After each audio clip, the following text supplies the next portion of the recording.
ความเดิมตอนที่แล้วหลังจากพลาดการขึ้นกระเช้าที่ภูเขาโต๊ะแล้วเราไม่อยากสแตนบายรอจนกว่าอากาศจะดีกระเช้าเปิดหรือเดินเท้าขึ้นไปเองเราก็เลยเลือกเป็น one day trip ไปแหละกูรบแทนแผนการก็ล่มแล้วทำได้เพียงครึ่งเดียวเพราะเราออกเดินทางช้าเกินไปแล้วก็ใช้เวลาแวะระหว่างทางมากเกินไปทั้งที่มูริสเซนเบิร์กและโดยเฉพาะการไปดูเพนกวินที่ไซมอนส์ทาวน์ช่วงที่ไปคนไปกันเยอะประกอบกับมีการจำกัดจำนวนคนเข้าในแต่ละรอบคือเราต้องรอเกือบชั่วโมงกว่าจะได้เข้าไปแล้วก็ถือว่าดีนะเพราะมันไม่แออัดแต่มันก็ด้านมีปัญหาที่ทำให้ตัวเองต้องเสียเวลาอีกก็คือเข้าไปแล้วอยู่ๆรู้สึกปวดท้องเสียไม่รู้เป็นอะไรแฮมเบอร์เกอร์เมื่อคืนวานผัดกะเพราสำเร็จของปุ้ยเมื่อเช้าผัดหมี่เกาหลีที่เพิ่งกินเมื่อเที่ยงแต่โดยรวมแล้วท้องเสียต้องรีบวิ่งหาห้องน้ำสภาพห้องน้ำไม่ได้ถ่ายไว้นะมันสะอาดไม่น่าเชื่อเลยสะอาดกว่าห้องน้ำตามพิพิธภัณฑ์ในยุโรปแต่จุดที่อยู่ใกล้เรามันมีแค่ห้องส้วมแค่ห้องเดียวทางที่เราเข้ามามันมีอีกที่นึงมันจะใหญ่กว่าเดินไม่ไกลน่าจะมีหลายห้องแต่เราไม่ไหวแล้วไงเราก็เลยเข้าห้องนี้ก่อนเลยห้องเดียวที่มันมีอยู่เราเข้าไปก็นั่งได้ประมาณ3 นาทีนะกระด้านมีฝรั่งผิวขาวมารยาทซามากไม่รู้มาจากประเทศไหนคอยเคาะประตูห้องน้ำนั่นแหละเราก็ปวดท้องคือเรารู้สึกแย่มาก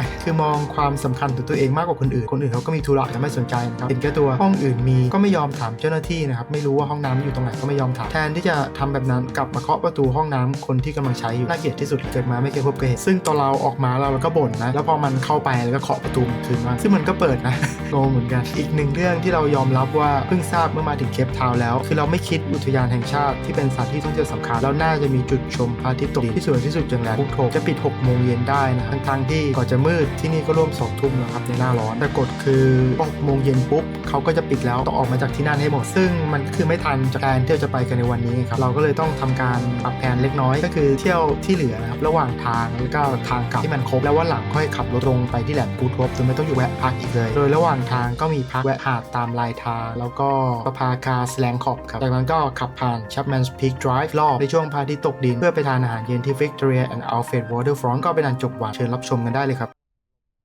ตอนนี้เราอยู่กันที่หาดวินมิลครับซึ่งหาดนี้อยู่ถัดมาจากหาดโบลเดอร์ที่ไปดูเพนกวินมาเมื่อครู่หาดนี้เท่าที่หาข้อมูลสามารถมีเพนกวินว่ายมาได้เหมือนกันเพราะว่ามันอยู่ใกล้ๆกับหาดที่เป็นศูนย์อนุรักษ์แต่วันที่เราไปก็ไม่เห็นมีนะครับเราลงไปแค่ถ่ายรูปหินด้านหน้าที่คนยืนกันอยู่ชื่อว่า Submariners Rock น้ำน่าจะลึกพอให้คนโดดเล่นได้เพราะว่าเห็นมีคนโดดเล่นอยู่แต่ถ่ายไม่ทันส่วนด้านข้างไม่แน่ใจว่ามันคืออะไรครับเป็นสนามหญ้าโล่งๆที่มีคนพาหมามาเดินเล่นแต่ดูสภาพแวดล้อมสวยงามนอกนั้นก็หาดนี้จริงๆดูรีวิวมามันสามารถดำน้ำได้เหมือนกันนะแต่ว่าจาก YouTube แล้วมันเหมือนดำดูสไลด์มากกว่าจะเป็นปะการังก็เลยไม่ได้เตรียมอุปกรณ์อะไรไปลงนะครับถึงอยากลงก็ไม่มีเวลาอยู่ดี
ภูเขาที่เห็นด้านหน้าเนี่ยครับถ้าสังเกตให้ดีมันคือทรายทั้งนั้นเลยนะครับ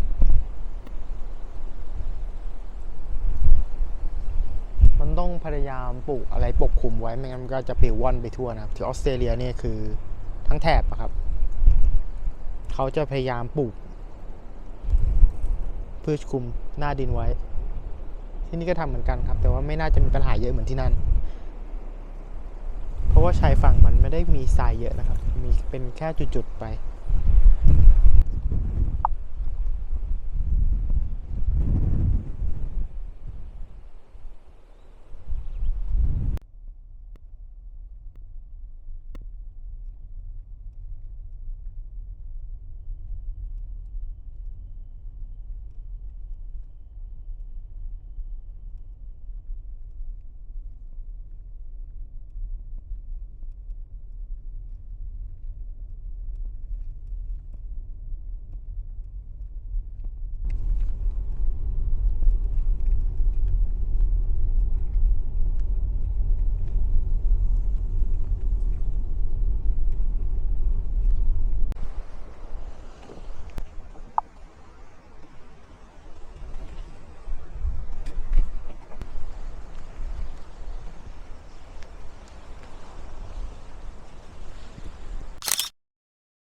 เมฆที่นี่มันลอยต่ำผ่านภูเขานั่นไปนะครับ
วันนี้เป็นวันคริสต์มาสครับร้านปิดหมดเลยแต่ว่ามันยังมีบางร้านที่เปิดนะครับแล้วก็ใน WA Waterfront นะครับที่เป็นห้างกลางเมืองนะครับเปิดหลายร้านเลยคนเยอะครับแต่ว่าเราไม่เห็นต้องต่อคิวเลยแต่โชคดีแต่ที่จริงคริสต์มาสมันเป็นเทศกาลของครอบครัวนะครับคนก็ควรจะอยู่บ้านกับครอบครัวไม่ใช่ออกมากินข้าวแบบนี้ไม่รู้จะสั่งอะไรนะอยากลองกินปลาแต่ว่าไม่คุ้นชื่อเลย แล้วก็เปิด Google ดูตัวที่อยากกินเขาก็ไม่มีนะหมดน่าจะลบออกคนทีแรกจะได้ไม่ต้องเสียเวลาเปิดก็เลยตัดความรำคาญสั่งสเต็กอีกแล้วแต่มันไม่แพงนะครับที่เนี่ยดูอาหารมันดูสวยมากเลยเดี๋ยวให้ดูจัดการดูเป็นไฟน์ไดนิ่งนะครับสั่งเป็นไฟน์มาก็อีกจานที่สั่งไปนะครับก็ดูน่ากินดีสั่งลิปอายมีเดียมไปนะครับอีกแล้วได้เวลดอมมาอีกแล้วมันดูสวยนะครับแต่ว่าคุณภาพก็ตามราคาก็ได้มั้งร้านดูหรูอยู่กลางเมืองนะครับริมมารีนาแต่สเต็กแค่600ถือว่าถูกมากนะเนื้อสเต็กอย่างเดียวไม่ค่อยโอเคเท่าไหร่จากสภาพอากาศผมเชื่อว่าประเทศนี้น่าจะสามารถเลี้ยงวัวได้ดีนะ